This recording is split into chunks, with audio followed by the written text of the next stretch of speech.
বছর আগে আমি যখন ভাইজানকে বিস্তারিত বলেছিলাম তখন ভাইজান বিশ্বাস করেননি। তখন আমি বলেছিলাম যেন জাঙ্কুককে উনি পরীক্ষা করেন। জাঙ্কুককে বিয়ের কথা বললে জাঙ্কুক কিভাবে রিয়েক্ট করে সেটাই বুঝতে চাইছিলাম। জাঙ্কুক স্পষ্টবাদী ছেলে, তাই ভেবেছিলাম সে বিয়ের কথা বলে দেবে, কিন্তু সে বলল না। ভাইজান খাবার টেবিলে বসে আমার দিকে তখন অগ্নি দৃষ্টিতে তাকিয়েছিলেন, তাই আমিও জাঙ্কুককে রাগানোর জন্য অন্য মেয়ের কথা বলেছিলাম যেন মনের কথা বলে দেয়। জাঙ্কুক এমন ভাবে রিয়েক্ট করলো, সাথে 1 বছরের জন্য বিয়ে স্থগিত করে দিল। সবার সামনে কিছু না বললো। ভাইজান আড়ালে আমায় যাত্রাদের কথা শুনিয়েছে। জাঙ্কুককে কই নজরে দেখে না, পছন্দ করে না, হ্যান ত্যান আরো অনেক কিছু। তখন আমার ভিতরে জেদ ঢুকে। আমিও ভাইজানের সাথে চ্যালেঞ্জ করেছিলাম, জাঙ্কুক থেকে পছন্দ করে এটা যদি আমি প্রমাণ করেই ছাড়বো তাকে। তারপর শুরু হলো তের জন্য ছেলে দেখা। আমার খুব কাছের বন্ধু দেশে ফেরায় এমনিতেই তাকে আর তার বিবাহিত ছেলেকে বাসায় দাওয়াত দিলাম। জাঙ্কুককে শুনেই বললাম তেকে দেখতে আসবে। ভেবেছিলাম জাঙ্কুক রিয়াক্ট করবে, কিন্তু না, জাঙ্কুক কোনো প্রকার রিয়াক্ট করলো না, মুখ ফুটে কিছু বললো না। সুগা একাই রাগারাগি করলো। ভাইজানের সামনে আবারও প্রমাণ হয়ে গেল আমি ভুল উনি ঠিক। ভাইজানের কাছে ভুল প্রমাণিত হলেও বিকেলে যখন বন্ধু আর তার ছেলে বাসায় না আসায় আমি আবার সত্যতার প্রমাণ পেয়েছিলাম। দ্বিতীয়বার সুগা জাঙ্কুককে না জানিয়ে ছেলে আনার সিদ্ধান্ত নেয়।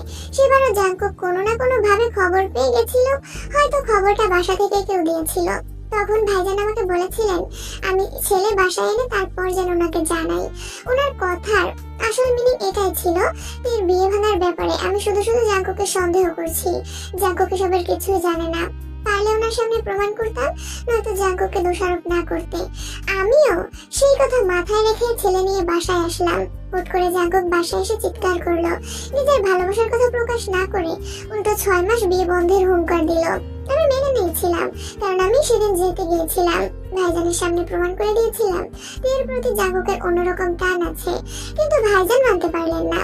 উনি আমার কাছে হেরে গেছেন এটা উনি মানতেই পারছিলেন না। আমার জেতার খুশি সহ্য করতে না পেরে ভাইজান জাঙ্কুকের উপর ইচ্ছে মতো রাগ ঝাড়লেন। জাঙ্কুকও রাগ করে বাসা থেকে চলে গেল। 2-3 দিন পর ভাইজানের রাগ কিছুটা কমেছে। তখন নিজের হার মেনে নিয়ে জাঙ্কুককে বাসায় আনার চেষ্টা করেছেন। তবে এটা ঠিক, ভাইজান বহুবার চেষ্টা করেছেন জাঙ্কুক যেন তের কথা ভাইজানকে জানায়। তার জন্য ভাবিকে দিয়েও চেষ্টা করিয়েছেন। জাঙ্কুক বাইরে যাওয়ার আগের দিন সকালেও ভাইজান জাঙ্কুককে জিজ্ঞেস করেছিলেন জাঙ্কুক কিছু বলতে চায় কিনা, কিন্তু জাঙ্কুক কিছু না বলে চলে গিয়েছিল। এদিকে ভাইজান নিজের হার মন থেকে মানতে পারছিলেন না, তাই প্রতিনিয়ত আমার সাথে ফুসফুস করতেন। কিংবাড়িতে ক্ষণিকের নিস্তব্ধতা বিরাজমান। সবাই এতক্ষণ আশ্চর্য নয়নে তাকিয়ে সোবিনের কথাগুলো শুনছিল। এই জাঙ্কুকের মুখের পানে স্থির দৃষ্টিতে চেয়ে আছে, কিন্তু জাঙ্কুকের অভিব্যক্তি ঠিক বোঝা যাচ্ছে না। বেকুইন আর সোবিন টুকটাক কথা বলছেন, বাকিরা চুপচাপ দাঁড়িয়ে আছে। ডেকোরেশনের জন্য আসা 3-4 জন ছেলে প্রয়োজনীয় জিনিসপত্র নিয়ে ছাদে যাচ্ছে। সিঁড়ির কাছাকাছি যেতেই কি নামজন হুঙ্কার দিলেন, তোমাদের আর কতক্ষণ লাগবে? বাসায় মেহমান আসার সময় হয়ে গেছে, অথচ তোমাদের কাজই শেষ হচ্ছে না। বেশিক্ষণ লাগবে না আঙ্কেল, এই কথা সকাল থেকে শুনে আসছি। এমন তাড়াহুড়োতে কাজ করেছো যে বিয়ে বাড়িতে পুরো স্বাধীনতা দিবসে সাজে সাজিয়ে ফেলেছো। শুধু লাল সবুজ দিয়ে কেউ বাড়ি সাজায়? সরি আঙ্কেল, সত্যি বলতে তাড়াহুড়ো করতে গিয়ে আগে চেক করতে মনে ছিল না। এমন আর ভুল হবে না। শোনো, আমার একমাত্র ছেলের বিয়ে বলে কথা, এমন ভাবে সাজাবে যেন বাড়ির সাজ দেখেই এলাকার মানুষের তাক লেগে যায়। টাকা নিয়ে একদম ভেবো না। জি আঙ্কেল। ছেলেগুলো ছাদে চলে যাচ্ছে। সোবিন আচমকা ধীর কণ্ঠে বললেন, ভাইজান একটা কথা বলি। হ্যাঁ, আমি 1 বছর যাবত ওদের বিয়ের কথা বলতেছি, তবুও তুমি রাজি হলে না। হঠাৎ কি এমন হলো যে হুট করে বিয়ের সিদ্ধান্ত নিলে, তা আবার আগামীকালই বিয়ে তোর ছেলের জন্য? মানে সুগা বলেছে তেকে জাঙ্কুকের কাছে বিয়ে না দিলে জাঙ্কুক নাকি মরে যাবে। সবাই অতর্কিতে জাঙ্কুকের দিকে তাকালো, অথচ জাঙ্কুক রুষ্ট চোখে সুগার দিকে তাকিয়ে দাঁতে দাঁত চেপে রাগান্বিত কণ্ঠে বলল, শালা, মরে যাওয়ার কথা বলতে বলেছি তোকে? সুগার ঠোঁট চেপে ডান হাতের 2 আঙুলে কান ধরে বিড়বিড় করে বলল, সরি, মুখ ফুসকে বেরিয়ে গেছিল। ধুর শালা। সুগা কবট রাগ দেখিয়ে সরে বলল, শালা না, সম্বন্ধী। জাঙ্কুক ঠোঁট বেঁকিয়ে রাগে সরে বলল, তোকে আমি দেখে নিব। জাঙ্কুক রুমে গিয়ে ফ্রেশ হয়ে খাওয়া দাওয়া করে নে, রেডি হতে হবে তো। জাঙ্কুক ঘড়ির দিকে তাকিয়ে উদ্বিগ্ন কণ্ঠে বলল, এই ভর দুপুরে রেডি হয়ে কি করব? কিম নাম নামজুন তেকে ইশারা করে গম্ভীর কণ্ঠে বললেন, আমার বৌমার শহর ঘুরে গায়ে হলুদের ফটোশুট করার ইচ্ছে, যাও শাওয়ার নিয়ে ঝটপট রেডি হও। জাঙ্কুক তের দিকে একবার তাকালো, পরপর সবার দিকে এক নজর তাকিয়ে আচমকা থেকে কোলে তুলে নিল। কিম নামজুন সহ উপস্থিত সবাই আটকে উঠল। তে অস্পষ্ট গলায় আর্তনাদ করে উঠল। নামজুন তপ্তস্বরে বললেন, তোমাকে রুমে গিয়ে শাওয়ার নিতে বলেছি, তুমি ওকে কোলে নিয়েছো কেন? আমি আপনাদের কাউকে বিশ্বাস করি না, কোন ভরসায় রেখে যাবো এখানে? যদি আবার লুকিয়ে ফেলেন আমি আর কোনো রিস্ক নিতে পারবো না, সরি। জাঙ্কুক তেকে কোলে নিয়ে নিরুদ্বেগ ভঙ্গিতে সিঁড়ি দিয়ে উঠছে। সুগা হাত দিয়ে মুখ চেপে হাসছে। নামজুন সোবিং বেক হয়ে স্তব্ধ চোখে সেদিকে তাকিয়ে আছেন। বাড়ির মহিলারাও থম মেরে দাঁড়িয়ে আছে। 3 দিন আগের ঘটনা। সন্ধ্যার অনেক পরেই নামজুন অফিসে নিজের কেবিনে বসে কাজ করছিলেন। সোবিন আজ অফিসে আসেননি। জাঙ্কুক সিফাতের উপর রাগ করে দুপুর থেকেই অফিস থেকে চলে গেছে। বেকুইন সন্ধ্যা পর্যন্ত ছিলেন। হঠাৎ বাসা থেকে কল আসছে, বাজার নিয়ে যেতে হবে, তাই উনিও সন্ধ্যার দিকে চলে গেছেন। সিফাত কাজ শেষ করে অনেকক্ষণ এমনিতেই বসে বসে কিম নামজুনের সাথে গল্প করছিলেন। রাত বেশি হওয়ায় সিফাতকেও ছুটি দিয়ে দিয়েছেন। সিফাত অফিস থেকে বের হওয়ার 10 মিনিটের মধ্যে জিহুক আর চাংও কিম নামজুনের কেবিনের সামনে উপস্থিত হলো। জিহুক সালাম দিয়ে মৃদু স্বরে বলল, আঙ্কেল ভেতরে আসতে পারি? নামজুন কপালে ভাঁজ ফেলে বললেন, আরে জিহুক যে, আসো ভিতরে আসো। চাংওক এখানে দেখে কিছুটা চিন্তিত স্বরে জানতে চাইলেন, কি ব্যাপার, তোমরা হঠাৎ আমার কাছে কি মনে করে? জিহুক পেছন ঘুরে কিছুটা তপ্তস্বরে ডাকলো, এই সুগা ভেতরে আয়। সুগা গুটি গুটি পায়ে রুমে এসে মাথা নিচু করে দাঁড়ালো। জিহুকদের সাথে সুগাকে দেখে নামজুন একটু বেশিই অবাক হলেন। সুগার দিকে তাকিয়ে গম্ভীর কণ্ঠে শুধালেন, কি হয়েছে? জিহুক শ্বাস ছেড়ে বুকে সাহস নিয়ে বলল, আঙ্কেল আপনার কাছে একটা রিকোয়েস্ট ছিল। বলো। প্লিজ না করবেন না? ঠিক আছে বলো। চাঙ্গুক এবার সাহস করে বলল, আঙ্কেল জাঙ্কুক একজনকে খুব বেশি পছন্দ করে, তাকে বিয়ে করতে চায়, এখন আপনার সমর্থন প্রয়োজন, প্লিজ না করবেন না? জাঙ্কুক তোমাদের পাঠিয়েছে? না না, ভাইয়া কিছু জানে না, আমরা নিজে থেকে আসছি। জিহুক ঠান্ডা কণ্ঠে বলতে শুরু করলো, আঙ্কেল এখানে আসার ব্যাপারে জাঙ্কুককে আমরা কিছুই জানাইনি। জাঙ্কুক জানলে কখনো আসতে দিত না, কিন্তু চোখের সামনে জাঙ্কুকের এত কষ্ট দেখে আমাদের সহ্য করতেও কষ্ট হয়। জাঙ্কুক আপনাকে খুব সম্মান করে, শুধুমাত্র আপনাদের কথা ভেবে নিজের মনের আবেগ প্রকাশ করতে পারে না। সত্যি বলতে জাঙ্কুক থেকে অনেক বেশি ভালোবাসে, থেকে বিয়ে করতে চায়, কিন্তু আপনারা রাজি হবেন কিনা সেই ভয়ে এতদিন আপনাদের কিছুই করতে পারছিল না বা বলতে পারছিল না, আর না থেকে কিছু বলেছে। কিন্তু এখন তেও জাঙ্কুকে খুব পছন্দ করে, আপনি ওদের সম্পর্কটা প্লিজ মেনে নিন। এখন আমায় কি করতে হবে? জাঙ্কুক আজ বাসায় নিজের মনের কথা জানাবে, মানে তেকে বিয়ে করার কথা বলবে, আপনি প্লিজ রাজি হয়ে যাবেন। একমাত্র আপনি বললে বাসার সবাই মেনে নেবে, যদি আমিই মেনে না নেই তখন? আঙ্কেল এমন কিছু করবেন না প্লিজ। কেন করব না? আমার ছেলের জন্য বউ খোঁজার অধিকার কি আমার নেই? সে নিজে কিছু বলতে সাহস পাচ্ছে না বলে তোমাদের পাঠিয়েছে, আর তোমরাও আমাকে মানাতে চলে আসছো। শোনো, তোমাদের বন্ধুকে বলে দিও আমি ওর সম্পর্ক মানবো না। কেন মানবে না বড় আব্বু? আমার ইচ্ছে আমি ছেলেকে দেখে শুনে বিয়ে করাবো, তোমার কোনো আপত্তি আছে? জি। কি?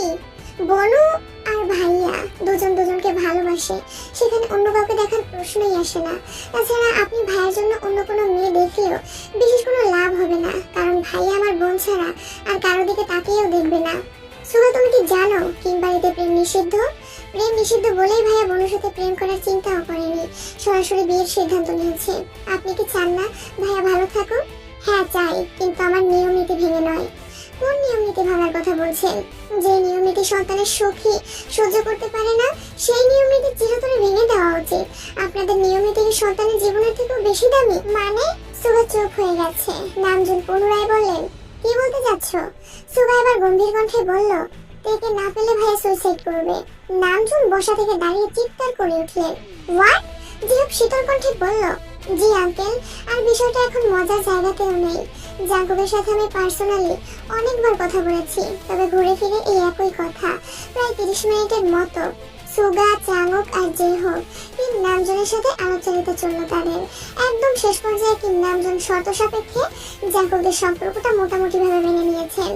জেহোকদের বিদায় দিয়ে সুগার সাথে আরো প্রায় 40 মিনিটের মতো কথা বলেছেন। সেখানে বসেই জাঙ্কুককে রাজশাহী পাঠানোর পরিকল্পনা করেন। জাঙ্কুককে একেবারে বাসে উঠিয়ে তারপর তেহির সাথে দেখা করতে যান। ওনার সাথে আলোচনা শেষ করে নামজুন বাসায় ফিরে সরাসরি তেহির রুমে যান। তখন বিছানায় বসে বসে জাঙ্কুকের দেওয়া আংটিটা দেখছিল আর আনমনে কত কি ভাবছিল। হঠাৎ কিম নামজুন রুমে ঢুকতেই তে থতমত খেয়ে হাত পেছনে লুকানোর চেষ্টা করলো, কিন্তু নামজুনের হুঙ্কারের সঙ্গে সঙ্গে হাত সামনে এনে আংটি দেখাতে বাধ্য হলো। কিম নামজুন গুরুভার কণ্ঠে জিজ্ঞেস করলেন, তুমি কি জাঙ্কুককে ভালোবাসো? তে অবাক লোচনে তাকিয়ে জাঙ্কুকের শিখিয়ে দেওয়া কথাগুলো মনে করার চেষ্টা করলো, কিন্তু নামজুনের সামনে দাঁড়িয়ে মিথ্যা বলার সাহস তের নেই, তাই বাধ্য হয়ে বলল, জি। বিয়ে করতে চাও? তে আটকে উঠে শীতল চোখে তাকালো, কিছুক্ষণ নীরব থেকে ধীর কণ্ঠে বলল, আপনারা রাজি থাকলে, সত্যি সত্যি জাঙ্কুকে ভালোবাসলে আর বিয়ে করতে চাইলে আমি যা বলবো তা মানতে হবে। যদি রাজি থাকো তাহলে 3 দিন পরে তোমাদের বিয়ে দিয়ে দেব। রাজি আছো বলো? এই আশ্চর্য নয়নে তাকিয়ে রইল। নামজুন পুনরায় বললেন, আবার বলছি, যদি জাঙ্কুকে নিজের করে পেতে চাও তাহলে আমার শর্ত মানতে হবে। জাঙ্কুকে চাও কিনা? চাই। ঠিক আছে, তোমার ফোনটা আগামী 3-4 দিন আমার কাছে জমা থাকবে, আর তুমি কোনোভাবে জাঙ্কুকের সাথে যোগাযোগ করার চেষ্টাও করবে না। আমার সিদ্ধান্ত ছাড়া বাসার বাইরে পাও রাখবে না। এগুলো কেন করতে হবে বড় আব্বু? নামজুন তের মাথায় হাত বুলিয়ে মৃদু স্বরে জিজ্ঞেস করলেন, তুমি জাঙ্কুকের বউ হলে সম্পর্কে আমি তোমার কি হব? নামজুনের মুখে এমন প্রশ্ন শুনে তে বিস্ময় সমেত তাকিয়ে রইল। মনের ভিতর উত্তর থাকা সত্ত্বেও দেওয়ার মতো শক্তি পাচ্ছে না। শ্বশুর আব্বু হবো তো নাকি? শ্বশুর আব্বু কথাটা শুনেই তে লজ্জায় নুয়ে পড়েছে, কান দিয়ে অনবরত উষ্ণ ভাব বের হচ্ছে। নামজুন মুচকি এসে বললেন, আমার তো মেয়ে নেই, তাই আমার অনেক দিনের ইচ্ছে ছিল আমার ছেলের বউ, মানে আমার জাঙ্কুকের বউ, আমাকে আব্বাজান বলে ডাকবে। আজ আমি আমার ছেলের বউকে পেয়ে গেছি, তাই আজ থেকে তুমি আমায় আব্বাজান ডাকবে। এই অনিশ্চিত শ্বাসরুদ্ধকর পরিস্থিতিতে কি করবে বুঝতে পারছে না। হঠাৎ কি ভেবে ওরাটের মাথায় দিয়ে তৎক্ষণাৎ পায়ে হাত দিয়ে সালাম করলো। নামজুন সালামে দিতে দিতে বললেন, আব্বাজান বলো একটু শুনি। এর বুকের ভেতর উতাল পাতাল ঢেউ শুরু হয়ে গেছে। ইদানিং জাঙ্কুকের সামনেও এতটা লজ্জা পায় না যতটা লজ্জা বড় আব্বুর সামনে পাচ্ছে। তিনি নিজের সাথে যুদ্ধ করে বুকের সাহস নিয়ে আস্তে করে বলল, আব্বাজান। মাশাআল্লাহ, আলহামদুলিল্লাহ, আমার মনের আশা পূরণ হলো। এখন বলো, তুমি কি তোমার আব্বাজানের জিদ দেখতে চাও না?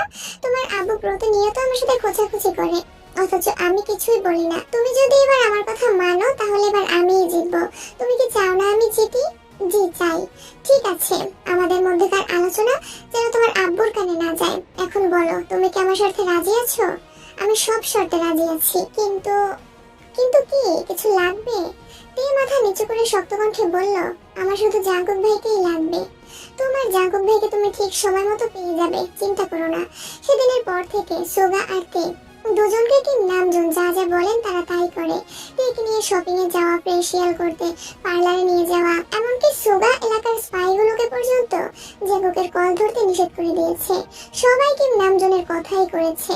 ওনার কথা না মানলে উনি তে জাঙ্কুকের বিয়ে মানবে না, এই আতঙ্কে সোগা সব মেনে নিয়েছে। প্রথম 2 দিন বাসার কেউই কিছু জানতে পারেনি, কিন্তু একদিন সিফাত কাউকে না জানিয়ে বাসায় চলে আসায় কিছুটা এলোমেলো হয়ে গিয়েছিল।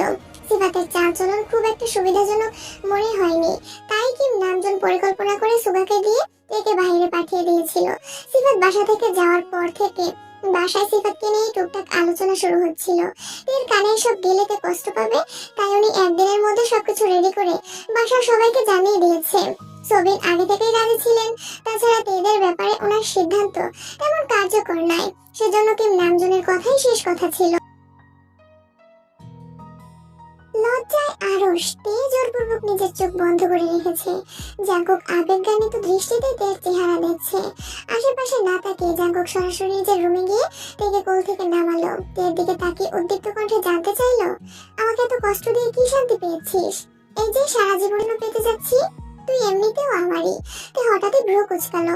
জাঙ্কুকের চোখে চোখ রেখে আতঙ্কিত কণ্ঠে বলল, আপনি মাথায় রিভলভার ধরেছিলেন কোন সাহসে? যদি আপনার কিছু হয়ে যেত? তোকে না পেলে সত্যি কিছু একটা হয়ে যেত। বাজে কথা বলবেন না। জাঙ্কুক মুচকি হেসে ফোনের সম্পূর্ণ ভলিউম দিয়ে গান চালিয়ে অতর্কিতে নাচতে শুরু করলো। বিহব্বল হয়ে তাকিয়ে জাঙ্কুকের নাচ দেখছে। জাঙ্কুক পুরোপুরি জ্ঞান শূন্য অবস্থায় নিজেই চলেছে। রুমের দরজা খোলা থাকায় নিচ পর্যন্ত গানের শব্দ আসছে। সবাই অবচেতন মনে চোখাচোখি করলো। জেনি মাঝখান থেকে বলে উঠলো, আমি গিয়ে দেখবো। কাই নিরুদ্বেগ ভূমিতে বলে উঠলো, সব ব্যাপারে মাতবরি। তোমার কোনো সমস্যা? ভাইয়ের জামা কাপড়গুলো দিতে হবে, আমি যাচ্ছি। সুগা ব্যস্ত কণ্ঠে বলে উঠলো। সবিন উদ্বেগপূর্ণ ভঙ্গিতে বলল, হ্যাঁ হ্যাঁ, দেখো খুশিতে পাগলই হয়ে গেছে কিনা। সুগা মৃদু হেসে ছুটলো নিজের রুম থেকে জাঙ্কুকের জামা কাপড় নিয়ে জাঙ্কুকের রুমের দরজায় এসেই থমকালো। জাঙ্কুকের এলোপাতাড়ি নাচ দেখে সহসা পকেট থেকে ফোন বের করে ভিডিও অন করলো। তে এক কর্নারে দাঁড়িয়ে হাত দিয়ে মুখ চেপে নির্বাক চোখে জাঙ্কুকের চিত্ত আদলে তাকিয়ে আছে। কিছুক্ষণ আগে চিৎকার করে কান্না করা মানুষটা এখন কি সুন্দর হাসছে। সুগা তেকে আস্তে করে ডাকলো। তে এগোতেই জাঙ্কুকের জামা কাপড়গুলো তের হাতে দিয়ে মোলায়েম কণ্ঠে বলল, ভাইকে একটু তাড়াতাড়ি রেডি হতে বলিস, ফটোগ্রাফার ওয়েট করছে। আর হ্যাঁ, তোর বান্ধবীকে অনেকগুলো কল দিয়েছি, একবার অর্ধেক কথা শোনার পর থেকে কল আর রিসিভই করে না। তোমার প্রেমিকা তুমি সামলিও, আফসোস। কেউ একজন বলেছিল সময় হলে জানাবো, তার সময়ও হলো না আর আমাকে কিছু জানালোও না। সুগাতের মাথায় আস্তে করে ঘাটটা মেরে বিড়বিড় করলো, আমার আগে তুই তো প্রপোজ করে ফেলেছিস। আমি আমার ভাবি বানানোর জন্য প্রপোজ করেছি, তোমার প্রেমিকা বানাতে নয়। ওকে ওকে ওকে। তে জামা বিছানার উপর রেখেছে, এর মধ্যে সুগা আচমকা ডাকলো, ভাইয়া। সুগাকে আগে দেখলেও জাঙ্কুক নাচে মনোযোগ নষ্ট করেনি। এখন সুগার ডাকে ফোনের দিকে নজর পড়তেই থামলো। গুরুভারী কণ্ঠে বলল, শালা তুই দাঁড়া শুধু। জাঙ্কুক দৌড় দেওয়ার আগেই সুগা দুহাতে জাঙ্কুকের রুমের দরজা চাপিয়ে দৌড়ে ব্যালকনি পেরিয়ে সিঁড়ি দিয়ে নামতে নামতে ঘন শ্বাস ফেলছে। নামজন মৃদুস্বরে জানতে চাইলেন, এভাবে ছুটছো কেন? আর জাঙ্কুক বা কি করে? সুগা সিঁড়িতে দাঁড়িয়ে জাঙ্কুকের নাচের ভিডিও অন করলো। 5 থেকে 7 সেকেন্ড চলার পরই অফ করে দিয়েছে। ঠোঁটে হাসি রেখে বলল, খুশিতে পাগল না হলেও নাচতে নাচতে নিশ্চিত পাগল হয়ে যাবে। উপস্থিত সবাই একসঙ্গে হেসে উঠলো। এদিকে তে জাঙ্কুককে থামিয়ে উদ্বিগ্ন কণ্ঠে জানতে চাইলো, আপনি আমার ভাইকে মারতে চাচ্ছেন কেন? মারবো নাকি চুমু খাবো? অবশ্য চুমু খাওয়ার জন্য তো তুই আছিস। তে ঠোঁট উল্টে নিজের দৃষ্টিতে তাকিয়ে আছে। জাঙ্কুক শক্ত কণ্ঠে বলল, ইস ভাল লাগে না। তে ভ্রু কুঁচকে প্রশ্ন করলো, কেন, কি হয়েছে? সেজে গুজে পুরো পুতুল হয়ে আসছিস, ধরতেও পারছি না, কিছু করতেও পারছি না, ধুর ভাল লাগে না। তে আনমনে বলে উঠলো, না সাজলে কি করতেন? জাঙ্কুককে চোখের দিকে তাকিয়ে নিঃশব্দে হেসে আস্তে করে চোখ মেরে বলল, রোমান্স। তে অবিশ্বাস্য চোখে তাকিয়ে আছে। জাঙ্কুক প্রথমবারের মতো তেকে চোখ মেরেছে। হতবিহ্বল বলতে নিস্তব্ধ হয়ে গেছে। জাঙ্কুক দু কদম এগিয়ে এসে তের কানের কাছে ফিসফিস করে বলল, এভাবে তাকিয়ে নিজের বিপত্তি ডেকে আনিস না, আমাকে তোর সাজ নষ্ট করতে বাধ্য করিস না প্লিজ। তিনি নিজেকে সামলে অনুষ্ঠ কণ্ঠে বলল, শাওয়ার নিয়ে আসুন তাড়াতাড়ি। জাঙ্কুক বিছানার পাশে ধপ করে বসে উদাসীন কণ্ঠে বলল, শার্টের বোতামগুলো খুলে দে। আমি পারবো না। তাহলে আমিও শাওয়ার নিতে যাব না। জাঙ্কুক ভ্রু নাচালো। তে কপালে কয়েক স্তর ভাঁজ ফেলে এগিয়ে এসে শার্টের বোতাম খুলতে খুলতে বলল, আপনি বড্ড জ্বালাচ্ছেন। পাগলকে উস্কাবে আর তার পাগলামি সহ্য করবে না, তা কি করে হয় সোনা? সোনার শব্দটা শুনেই তে থম মেরে দাঁড়িয়ে পড়েছে। পরপর দ্রুত গতিতে সব বোতাম খুলে দিয়ে গম্ভীর কণ্ঠে বলল, শেষ, তাড়াতাড়ি যান। জাঙ্কুক মুচকি এসে টাওয়াল নিয়ে ওয়াশরুমে যেতে যেতে রাগে স্বরে বলল, রুম থেকে বের হলে কিন্তু আমি বিয়েই করবো না। তে রাগে চোখে তাকাতেই জাঙ্কুক ঠান্ডা কণ্ঠে বলে উঠলো, এত কিউট করে সে যে এভাবে তাকাস কেন? যাচ্ছি তো। জাঙ্কুক ওয়াশরুমে ঢুকে গেছে। তে বিছানার এক কোণে বসে আনমনে হাসছে। আজকের জাঙ্কুক ভাই যেন আগাগোড়াই ভিন্ন। কথায় কথায় লজ্জা দেওয়াই যেন তার একমাত্র কাজ। লজ্জায় তার গালে দেওয়া গোলাপি ব্লাশন এখন টকটকে লাল দেখাচ্ছে। তে জাঙ্কুকের হলুদের পাঞ্জাবিটা দেখছে। গায়ে হলুদের পুরো শপিং সুগা একাই করেছে, যদিও জাঙ্কুকের পছন্দের বাইরে কিছু কেনেনি। জাঙ্কুকের যে রঙের পাঞ্জাবি পরার ইচ্ছে, তেকে যে রঙের শাড়ি পরানোর ইচ্ছে ছিল, আর ঠিক যেভাবে সাজানোর ইচ্ছে ছিল, সুগা সেভাবে সবটা করেছে। আপাতত বাইরের ফটোশুট হবে, সন্ধ্যার পর মেইন প্রোগ্রাম শুরু হবে, তখন এর জন্য লেহেঙ্গা কিনে রেখেছে। জাঙ্কুক কিছুক্ষণের মধ্যে কোমরে টাওয়াল জড়িয়ে বেরিয়ে আসছে। লাজুক এক পলক দেখে লজ্জায় সেই যে মাথা নিচু করেছে, আর চোখ তুলে তাকাতেই পারছে না। জাঙ্কুক আরেকটা শুকনো টাওয়াল দিয়ে মাথা মুছতে মুছতে স্বাভাবিক কণ্ঠে জানতে চাইলো, কোথায় ছবি তুলবি? তে এক নাগারে অনেকগুলো জায়গার নাম বলল। জাঙ্কুক প্রশস্ত নেত্রে তাকিয়ে প্রশ্ন করলো, এই 3 দিন কি শুধু জায়গায় ঠিক করেছিস? হ্যাঁ। জাঙ্কুক আস্তে করে বলল, এখন পাঞ্জাবিটা পরিয়ে দিন। তে আবারও ঠোঁট উল্টালো। জাঙ্কুক সঙ্গে সঙ্গে বলল, যত দেরি করবি তত কম ছবি তুলতে পারবি, আমি বলে রাখলাম। শ্বশুরের সাথে মিলে জামাইকে কষ্ট দেয়া না, এর প্রতিশোধ আমি কড়াই গন্ডায় ফেরত নিব। তে ধীর গতিতে পাঞ্জাবির বোতাম খুলছে আর মনে মনে জাঙ্কুককে বকছে, বেহায়া বেয়াদব বেটা। আকস্মাৎ কেউ একজন দরজায় ডাকলো। তে দরজার দিকে তাকিয়ে উঁচু স্বরে বলল, দরজা খোলাই আছে। দরজা খুলতেই লিসার গম্ভীর মুখ ভেসে উঠলো।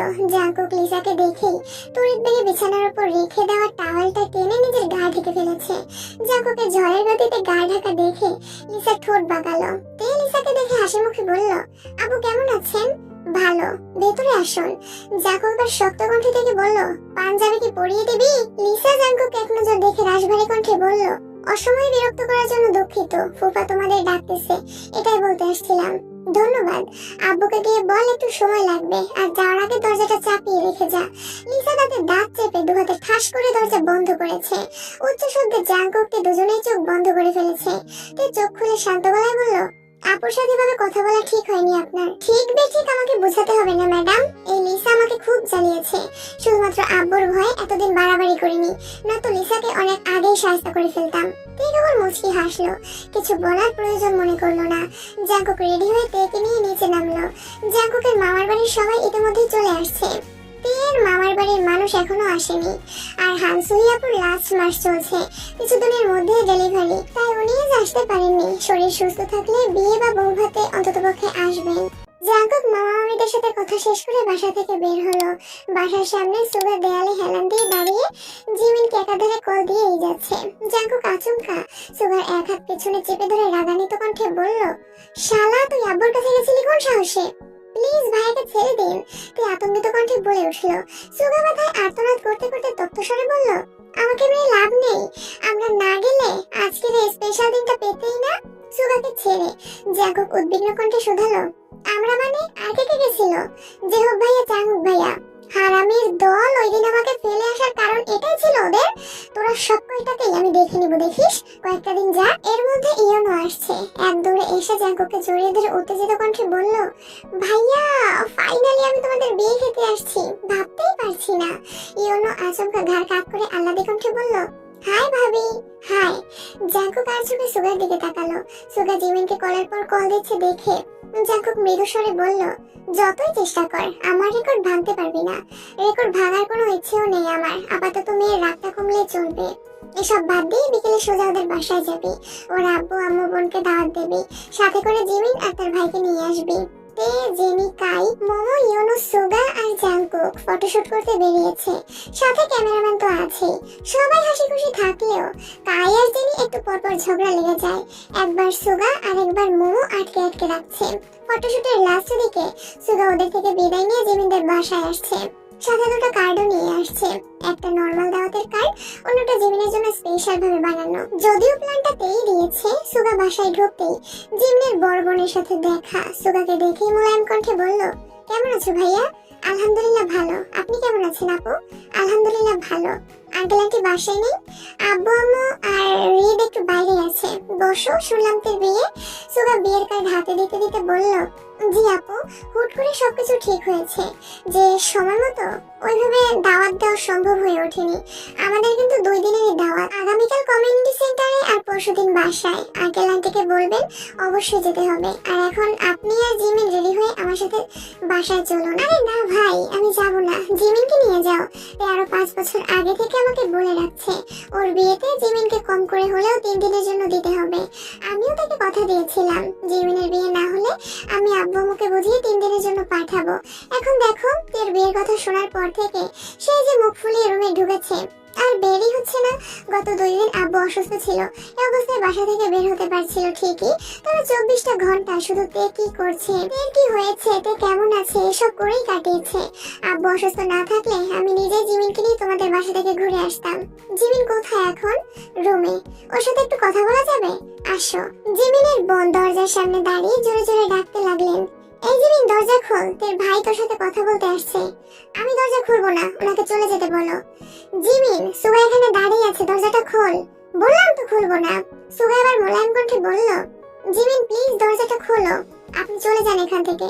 ধূমপান করে বোনের বিয়ে দেন গিয়ে। সুগা কপালের ঘাম মুছে শক্ত কণ্ঠে বলল, তুমি না গেলে বোনু বিয়েতে বসবে না, কারণটা তুমি খুব ভালোভাবেই জানো। এবার একটু থামলো। সুগা শান্ত কণ্ঠে পুনরায় বলল, প্লিজ জিমিন দরজাটা খোলো, আমার কথাগুলো অন্তত শোনো। জিমিন আগে ফুসতে ফুসতে দরজা খুলে রাগান্বিত কণ্ঠে বলল, সবকিছু ঠিকঠাক করে এখন আমাকে মিথ্যা গল্প শোনাতে আসছেন? জিমিন আস্তে কথা বল। সমস্যা নেই আপু, ওকে বলতে দেন। তুমি ওর সাথে কথা বলো, আমি চা নিয়ে আসছি। জিমিনের বোন চলে যেতে সুগা মলিন কণ্ঠে বলল, সরি। জিমিনের 2 চোখ বেয়ে অনর্গল পানি পড়ছে। কাঁদতে কাঁদতে বলতে শুরু করলো, সরি, এই চিন্তায় আমি দুরাত এক ফোঁটা ঘুমাতেও পারিনি। আমি সেদিন কথাগুলো না বললেই তাই শাড়ি পরে বের হতো না, আর পরবর্তী ঘটনাগুলোও ঘটতো না। সব দোষ আমার। আমি তের ভালো চাইতে গিয়ে খারাপ করে ফেলেছি। এসব ভেবে উঠতে বসতে আমার নিজেকে মারতে ইচ্ছে করছিল। আপনাকে কত শত কল দিয়েছি, এক পর্যায়ে আপনি আমার নাম্বারটা পর্যন্ত ব্লক করে দিয়েছেন। আমি দিশা পাচ্ছিলাম না। বাসায় আব্বু অসুস্থ, ওইদিকে তের কি হয়েছে জানতে পারছিলাম না। আপনাদের বাসায় যাওয়ার শক্তি আর সাহস কোনোটাই পাইনি। আমাকে এত কষ্ট কেন দিয়েছেন আপনারা? আমি আপনাদের কি এমন ক্ষতি করেছি? একটা বারের জন্য কি জানানো যেত না আমায়? সুগা একটা উষ্ণ শ্বাস ছেড়ে অনুষ্ণ কণ্ঠে বলতে শুরু করলো, তুমি বিশ্বাস করো, আমি বা বনু চাইলেও কিছু করতে পারছিলাম না। যেখানে ভাইয়ের সাথে পর্যন্ত যোগাযোগ বন্ধ করতে বাধ্য হওয়া করা হয়েছে, সেখানে কতটা চাপে ছিলাম আমি একবার ভাবো। তোমাকে তো আগেই বলেছি, বনুর ফোন বরাবর কাছে জমা ছিল, আর আমি গত 3 দিন নিজের ইচ্ছেতে কোনো দিকে পাও বাড়াতে পারিনি। ঘুমাতে গেলে পর্যন্ত বরাবর অনুমতি নিয়ে যেতে হয়েছে।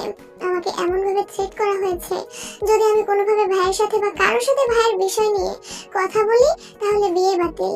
একজন মানুষ যদি 10 মিনিট, 20 মিনিট, 30 মিনিট অন্তর অন্তর কল দিয়ে কাজের অর্ডার দেন, আর সেই কাজ হয়েছে কিনা সেটার প্রমাণ পর্যন্ত চান, ওই অবস্থায় আমি কিভাবে কি করতাম বলো? তোমাকে বাসা থেকে বের করে যে 2টা কথা বলবো, এটুকু সময় আর সুযোগ কোনোটাই আমাকে দেওয়া হয়নি। শুধু আমি না, জিহব ভাইয়া আর চামুক ভাইয়াও থ্রেটের উপরে ছিল। বিভিন্ন প্রয়োজনে বরাবর সামনে দাঁড়িয়ে একে তাকে কল দিতে হচ্ছিল। সেখানে বারবার তোমার কল আসা কতটা বিপজ্জনক একবার ভাবো। আমি সত্যিই দুঃখিত। এখন প্লিজ চলো। সুগা জিমিনের জন্য স্পেশাল কার্ডটা জিমিনকে দিল। জিমিন কার্ডটা ভালোভাবে পরখ করে 2 চোখ মুছে চাপা কণ্ঠে বলল, আমি যাব, তবে শুধুমাত্র তের জন্য।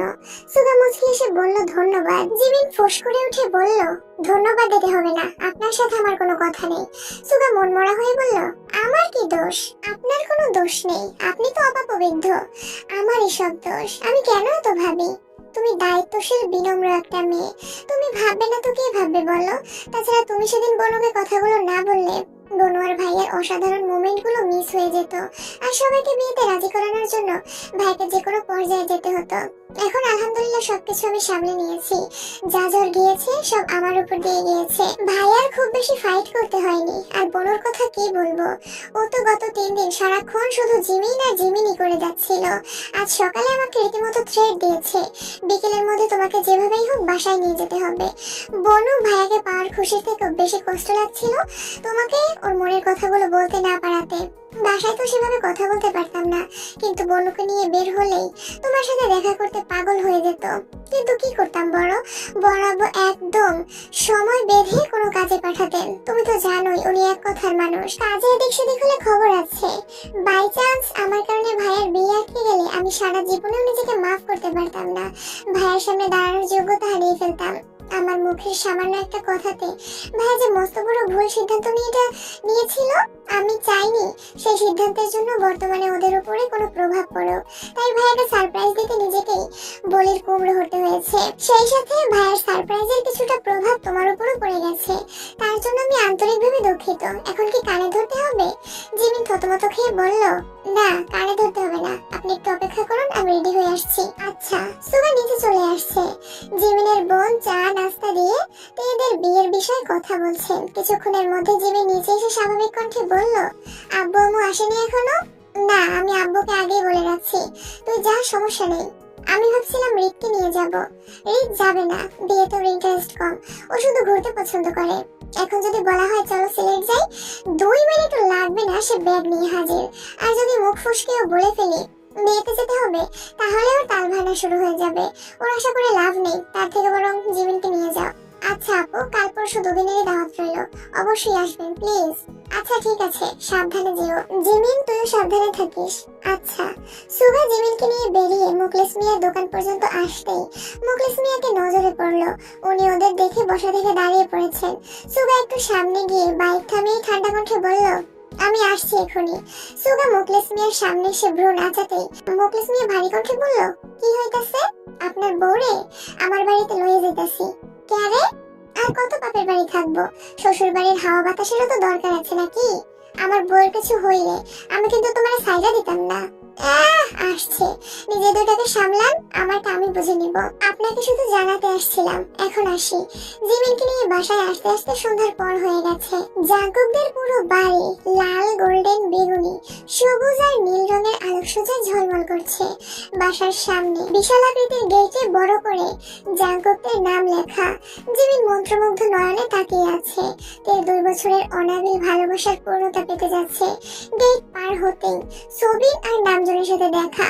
জিমিন সালাম দিতেই ওনারা একসঙ্গে সালামের উত্তর দিলেন। জিমিনের ব্যাগের দিকে এক নজর তাকিয়ে সোবিন ঠান্ডা কণ্ঠে হুঙ্কার দিলেন, সুগা, ব্যাগটা কি তুমি নিতে পারো না? সুগা মাথা নিচু করে হাত বাড়িয়ে ব্যাগটা নিতে নিতে বিড়বিড় করলো, আমি আগেই নিতে চেয়েছিলাম, দেয়নি। সোবিন শুনলো কিনা কে জানে। জিমিন ওনাদের সাথে অল্প স্বল্প কথা বলে ভিতরে চলে গেছে। ড্রয়িং রুম ভর্তি আত্মীয় স্বজন। তের মামা বাড়ির মানুষজনও ততক্ষণে চলে আসছে। জেনির মামা বাড়ি, খালা বাড়ি থেকেও অনেকেই আসছে। তাছাড়া এলাকার মানুষ তো আছেই। এত এত মেহমান দেখে জিমিন মাথা নিচু করে দ্রুত তের রুমে চলে আসছে। তে লেহেঙ্গা পরে পুরোপুরি রেডি হয়ে বিছানায় বসে বসে জিমিনকে একের পর এক মেসেজ দিচ্ছে, বারবার কল দিচ্ছে। আকস্মাৎ জিমিন কোমল কণ্ঠে ডাকলো, ননদিনী। তে চোখ তুলে তাকিয়ে জিমিনকে দেখেই ছুটে গিয়ে জিমিনকে জড়িয়ে ধরে আবেগজড়িত কণ্ঠে বলতে শুরু করলো, আমার খুব কান্না পাচ্ছিল, তোকে বারবার কল দিচ্ছি, মেসেজ করেছিলাম, তুই রেসপন্স করছিলি না। আমি ভাবছিলাম তুই বোধহয় আসবেই না। এই আনন্দের দিনে তুই আমার পাশে না থাকলে আমার সব আনন্দ মাটি হয়ে যেত।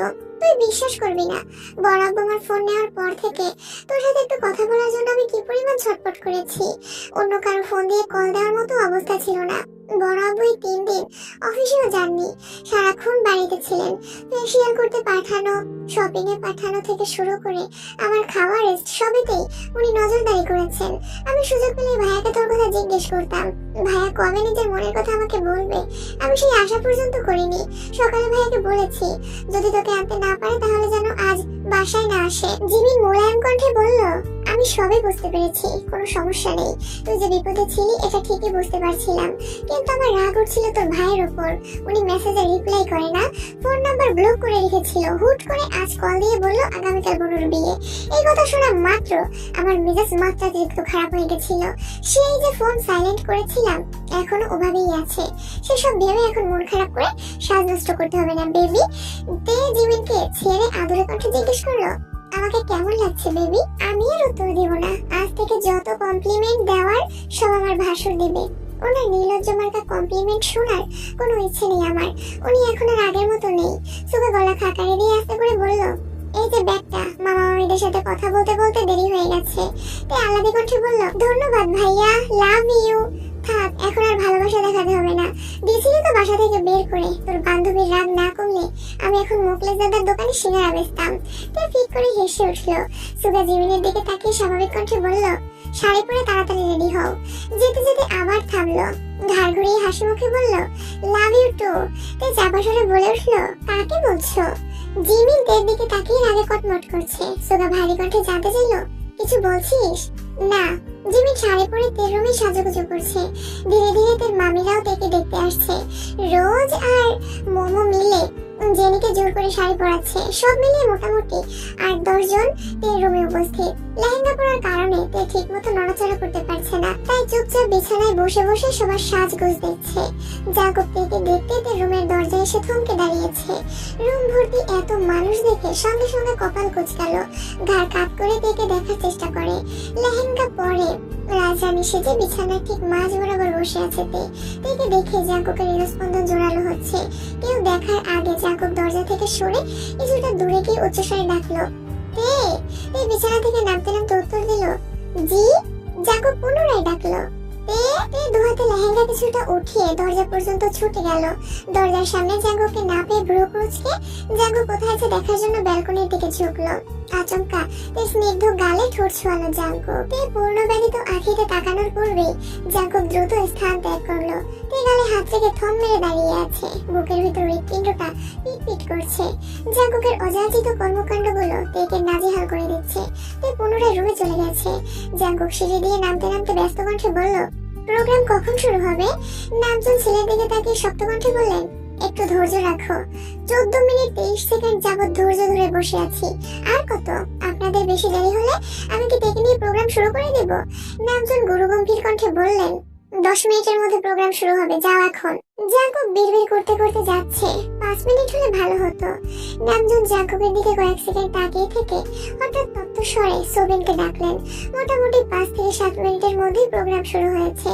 সম্পূর্ণ ছাদ জুড়ে লাইটিং, বিশাল আকৃতির স্টেজ করা হয়েছে। ক্যামেরাম্যানরা জাঙ্কুকদের ছবি তোলায় ব্যস্ত। মোমোজিনি নাচের প্রিপারেশন নিচ্ছে। সুগা, ইয়োনো সবাইকে ঠিকঠাক মতো বসাচ্ছে। গানের লিস্ট ঠিক করছে। নিচে মেইন গেটের বাইরে বিরিয়ানি রান্না হচ্ছে। সোবিন নিচ থেকে সুগাকে কল দিচ্ছেন। সুগা কল রিসিভ করে আসছে বলে দ্রুত নামতে গেলে আচমকা জিমিনকে সিঁড়ি দিয়ে উঠতে দেখে থামার চেষ্টা করলো। জিমিনের পরনে ওয়াটার ওয়ার্ল্ড রঙের শাড়ি। প্রথমবারের মতো চুল ছেড়ে গর্জিয়াস লুকে সেজেছে। অনারম্বর মেয়েটার এই চোখ ধাঁধানো সাড়াম্বর সাজে বিমোহিত সুগা জিমিনের দিকে তাকিয়ে থেকেই উদাসভাবে সিঁড়ির পার্শ্ব ঘেঁষে পা রাখতেই নিয়ন্ত্রণ হারিয়ে হুমড়ি খেয়ে পড়তে নিল। আপতিত ঘটনায় সুগাকে থামাতে উপায় না পেয়ে জিমিন দুহাতে সুগার বুক বরাবর হাত রেখে আটকানোর চেষ্টা করলো। সুগা নিজের উপর বল প্রয়োগ করে থামতে পারলেও জিমিনের হাতের কবজিতে চাপ খেয়েছে। সুগার ভেজা গাত্র, সেই সাথে ত্রিমাত্রিক উদ্ধত্ত হৃদস্পন্দন উপলব্ধি করতেই জিমিন উদ্বেগপূর্ণ কণ্ঠে জানতে চাইল, আপনি ঠিক আছেন? সুগা সহসা এক সিঁড়ি পেছাতেই বুকের উপর থাকা জিমিনের হাতগুলো অচিরেই সরে গেল। জিমিন আস্তে করে নিজের হাত ঝেড়ে পুনরায় জিজ্ঞেস করলো, আপনি ব্যথা পাননি তো? সুগা মুচকি হেসে উত্তর না দিয়ে পাশ কাটিয়ে চলে যাচ্ছে। জিমিন কর্কশ কণ্ঠে ডাকলো, এই যে ভিলেন। সুগা আর চোখে তাকিয়ে মুচকি হেসে সম্মুখ গতিতে বলল, ব্যথা তো পেয়েছি, কিন্তু এই ব্যথা যে। জিমিনের ভ্রু কুঁচকানো দেখে সুগা থতমত কণ্ঠে বলল, সরি সরি সরি বলতে বলতে দৌড়ে নিচে চলে যাচ্ছে। সুগা চলে যেতেই জিমিন শব্দহীন হাসলো। স্টেজে জাঙ্কুক দিয়ে পাশাপাশি বসা। জাঙ্কুক দিয়ে দিকে তাকিয়ে মৃদুস্বরে ডাকলো, শোন, বলুন, তোকে আজ লাবণ্যময়ী লাগছে। আমার কি ইচ্ছে করছে জানিস? তুই সূক্ষ্মনীতে তাকিয়ে বিড়বিড় করলো, না আমি কিছু জানতে চাই না, কিন্তু আমি তো জানাতে চাই। তাই আর চোখে তাকাতেই জাঙ্কুক ভ্রু নাচালো। বরাবরের নাই আজও জাঙ্কুকের হাসিতেই ঘায়েল হলোতে মুগ্ধ চোখে জাঙ্কুককে দেখছে। গত 2 বছর যার চিন্তায় দিনরাত বলে থাকতো সেই মানুষটার সাথে তার বিয়ে হতে যাচ্ছে। হৃদয়ে অদৃশ্য হাওয়ারা তোলপাড় চালাচ্ছে। যেহোক গলা ফাঁকারি দিতে দৃষ্টি সরালো, সাথে জাঙ্কুকও। যেহোক কিছুক্ষণ আগে আসলেও জাঙ্কুকের সামনে আসার সাহস পাচ্ছিল না তখন। এখন সবার উপস্থিতিতে বুকে সাহস নিয়ে সামনে আসছে। জাঙ্কুকের কানে কানে ফিসফিস করে কিছু বলে আবারও সরে গেছে। এদিকে মোমো, জেনি আর কাইদের অনবদ্য নাচ দেখে সবার চোখ কপালে উঠে গেছে। সুগা কিছুক্ষণের মধ্যেই উপরে আসছে। জিমিন কিছুটা পেছন দিকে চেয়ারে বসে বসে জাঙ্কুকের ছবি তুলছে। আশেপাশে তেমন কেউ নেই। সুগা আকস্মাৎ কানের কাছে ফিসফিস করে বলল, একটু সাইডে আসা যাবে? জিমিন আটকে উঠে ঘাড় ঘোরালো। সুগাকে দেখেই আতঙ্কিত কণ্ঠে বলল, আপনি? সাইডে আসো। কেন? আরে আসো তো। জিমিন সুগাকে ফলো করে ছাদের একপাশে গেল। সুগা শান্ত গলায় বলল, শাড়ির সাথে পাকা হাত ভালো মানাচ্ছে না। জিমিন আস্তে করে বলল, চুড়ি পরতে খুব একটা ভালো লাগে না। সুগা মৃদু হেসে পকেট থেকে 2টা গাজরা বের করে তপ্ত স্বরে বলল, এখন আশা করি এটা বলবে না যে গাজরা পরতেও ভালো লাগে না। তেমন না। তোমার যদি কোনো আপত্তি না থাকে আমি কি তোমার হাতে এগুলো পরিয়ে দিতে পারি? আমাকে পরাতে হবে না। তে না পরলে ওর হাতে পরিয়ে দেন, তাহলে ছবি সুন্দর আসবে। তোমার কি মনে হয় ভাইয়া থাকতে বনুকে আমার পরিয়ে দিতে হবে? বনু ছাদে আসার পরপরই ভাইয়া নিজের দায়িত্ব পালন করে ফেলেছে। তাহলে জেনি বা অন্য কাউকে দিয়ে দেন, আমার ফাঁকা হাতে ভালো লাগে। কিন্তু আমার ভালো লাগে না। মানে? তুমি সবার হাতের দিকে তাকিয়ে দেখেছো একবার? প্রত্যেকের হাতে চুড়িও আছে, গাজরাও আছে, আর তোমার হাতে কিছুই নেই। আমি এতগুলো গাজরা এনেছি, এনে রাখতে পারিনি, যে যার মতো করে নিয়ে গেছে। অনেক কষ্টে তোমার জন্য 2টা রেখেছি। এখন কথা না বলে হাত দাও, আমাকে দিন, আমি পরে নিব। আমি পরিয়ে দিলে কোনো সমস্যা হবে নাকি এখন আমার উপর রেগে আছো? তেমন না। তাহলে কেমন? সুগা গম্ভীর মুখ করে দাঁড়িয়ে আছে। জিমিন ভ্রু কুঁচকে সূক্ষ্মনীতে তাকিয়ে কিছু না বলেই হাত বাড়ালো। কারোর সাথে কথার তর্কে জড়ানোর থেকে আগে ভাগে কেটে পড়াই ভালো। গাজরা পরিয়ে দেওয়া মাত্রই জিমিন স্থান ত্যাগ করে পুনরায় স্টেজের দিকে আসছে। পেয়ে জিমিনকে দেখেই হাতে ইশারা করলো। সোহায়ন, বয়ং ওরা সবাই কিছুক্ষণ আগেই আসছে। এসেই তেয়া জাঙ্কুকের সাথে ছবি তুলে ফেলেছে, কিন্তু জিমিন লজ্জায় যেতেই চাইছিল না। জিমিন স্টেজে উঠতেই জাঙ্কুক ব্যস্ত কণ্ঠে সুগাকে ডাকলো। আম্মুরা বা মামি খালাদের নজর এড়াতে সুগা স্টেজে উঠতেই কানে কানে ফিসফিস করে কিছু বলল, যেন সবাই মনে করে গুরুত্বপূর্ণ কথা বলতে ডেকেছে। সুগা নামতে নিলে জাঙ্কুক কিছুটা উচ্চস্বরে বলল, কিরে কোথায় যাচ্ছিস? ছবি তুলবি না? দাঁড়া। পাশ থেকে যে হোক ওরা সবাই সিরিয়াস ভঙ্গিতে বলছে একমাত্র বোনের বিয়ে, অথচ বোনের সাথে সুগার এখনো কোনো ছবি নেই। তাড়াতাড়ি দাঁড়া, তোদের ছবি তুলে দেই। সুগা হাত দিয়ে মুখের ঘাম মোছার নাম করে ঠোঁটের হাসি আড়াল করে জিমিনের পাশাপাশি দাঁড়ালো। 3-4 জন ক্যামেরাম্যান ঝটপট কতগুলো ছবি তুলে ফেললো। সবার মন মতো ছবি তোলা শেষে ছেলে মেয়ে সবাই একসঙ্গে স্টেজে উঠেছে। প্রায় 15-20 জন ছেলে ওয়াটার ওয়ার্ল্ড রঙের পাঞ্জাবি পরেছে, আর 20-22 জন মেয়ের পরনে ওয়াটার ওয়ার্ল্ড রঙের শাড়ি। জেনি আজ পর্যন্ত কোনোদিন শাড়ি পরেনি, সেই জেনিও আজ শাড়ি পরেছে। অল্প বয়স্ক মেয়েদের মধ্যে একমাত্র লিসা ব্যতীত সবাই শাড়ি পরেছে। লিসাকে জোর করেও শাড়ি পরানো যায়নি। গ্রুপ ছবি তোলার এক পর্যায়ে গুরুজনেরা চলে যেতে শুরু করেছেন। ছাদ মোটামুটি ফাঁকা হতেই কাপল ডান্স শুরু হয়েছে, যার সূচনায় ছিল জেহুব আর আয়ু আর বোগাম ও রোজ। গুরুজনদের সামনে ওরা এতক্ষণ ভদ্র থাকলেও এখন সব ভুলে নাচতে শুরু করেছেন। তারা 3টা গানে নাচ শেষ করে জাঙ্কুক কে টেনে এনেছে। সবার রিকোয়েস্টের শুরুর দিকে তে আর জাঙ্কুক 2টা গানে পারফর্ম করেছিল, কিন্তু আচমকা সোবিন আসতেই তে লজ্জায় সে যে বসেছে আর ওঠেইনি। এখন ছাদের দরজা বন্ধ করে তেকে উঠিয়েছে, তারপরও যেন লজ্জা না পায়। একদম লাস্টে জাঙ্কুক, তে, জেহব, আয়ু, রোজ, বোগাম, সুগা, জিমিন, কাই, জেনি, সোহায়ন, বইয়ং, বাকি যারা ছিল সবাই একসঙ্গে হাওয়া হাওয়া গানে পারফর্ম করছে। মোমো ভালো ডান্স পারে, শুধুমাত্র সেই কারণেই ইয়োনো মোমোর সাথে ডান্স করতে রাজি হয়েছে। কিন্তু শুরুতেই করুণ কণ্ঠে বলে নিয়েছে, আমার গ্রামে একটা নিরীহ গার্লফ্রেন্ড আছে, ও রেগে গেলে একটু বলে দিও, আমার কোনো দোষ নেই। ইয়োনোর এমন কথা শুনে মোমোর আগে কটমট করে বলেছে, আমার সাথে ডান্স করতে বলেছে কি আপনাকে? আপনি আপনার কাজিনের সাথে ডান্স করেন। লিসা করবে ডান্স আর মানুষ পেলে না? এই মেয়ে আসছেই শুধু দেখতে আর নিজে জ্বলতে। আমি বারবার বলেছি নিজের কষ্ট বাড়াতে শুধু শুধু যাস না। এই শুনে কার কথা? মন ভরে দেখতে আসতে দেখো, তোমাকে যেটা বলেছি সেটা করবা, ঠিক আছে? আচ্ছা।